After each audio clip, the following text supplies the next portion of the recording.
It's really a pleasure for me to be able to talk to you about Ben Graham. I've had some lucky days in my life, but one of the luckiest was in 1949 when I was 19 years old in Lincoln, Nebraska, and I picked up a copy of The Intelligent Investor. It not only changed my investment philosophy, it really changed my whole life. I'd be a different person in a different place if I hadn't have first seen that book. I got a bedrock of investment philosophy that really hasn't changed ever since I read the book. I may embellish on it a little here and there, but it was Ben's ideas that sent me down the right path. And then a year or so later, I very belatedly applied to Columbia University, and Dave Dodd let me in, and I got to know Ben personally when he was my professor in the second semester there.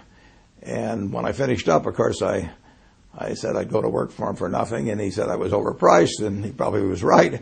But a few years later, I got a letter from him, and he said, next time you're in New York, I'd like to talk to you. And I made a point of being there about 24 hours later, and he offered me a job. And I didn't ask the salary, but fortunately, at the end of the first month, I found out he'd not taken me, or maybe he'd forgotten about the fact that I'd do it for nothing. And I got inspired working for him, just being around him every day. And then we developed this friendship, which lasted until he died about 25 years later. So I really had a quarter of a century of experience with a marvelous man, and you all know about his mind and his ideas and the influence they've had on the profession of security analysis, the influence they probably had on you and your own portfolios, and certainly me. But the human side was just as impressive. He was a generous man. When my first son was born, shortly after I went back to take the job in December of 1954, my son was born, and I gave him the middle name of Graham. I named him after my dad, Howard, and then after Ben Graham with the middle name of Graham. And Ben came over to our apartment in White Plains and gave me a camera and a movie projector. It was a lot different doing that sort of thing in those days. And so I could record what was happening with Howard Graham Buffett from virtually the moment he was born. A little later, I think my wife had said something to him about my lack of dancing ability or something, which was well justified.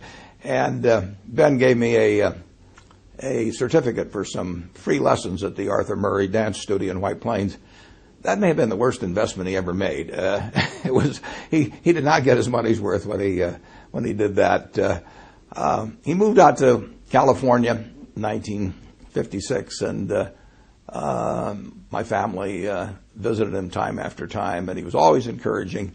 The one thing about it is that you never could balance the books with Ben. He would do things for me or for other members of the family, and you never could think of anything to do for him. So it's a real pleasure for me in a small way to be able to attempt to balance the books by just telling you and the rest of the world what a wonderful human being he was. And that's what really counts. I mean, he couldn't help but be smart. I mean, he was born wired in a way where he was going to be able to accomplish things intellectually that very, very few people could do. And when you think about, particularly in the light of today's markets, think what a remarkable achievement it was to be writing a book in 1934, Security Analysis. Probably was writing it in 1932 and 3, and here was a man that had been devastated by the Depression and the stock market crash. Many of you manage money. He was managing money for people, and they were disappointed with what had happened.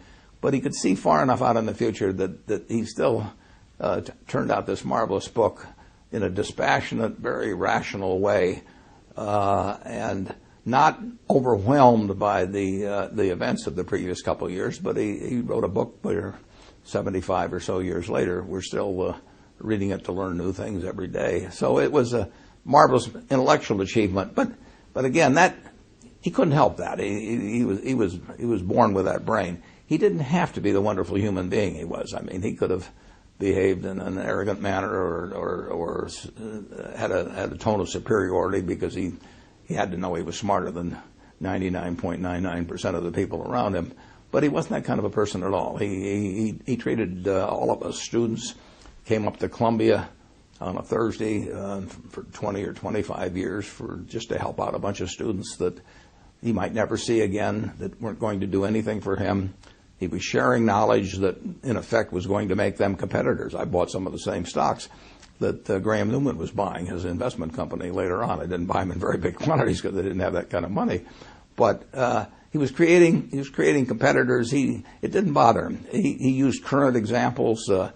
We would sit there in class, and he would tell us about things that we never would have found on our own. But he was just a generous man in every way, and I was lucky to know him, and I hope you've gotten to know him a little bit through these comments.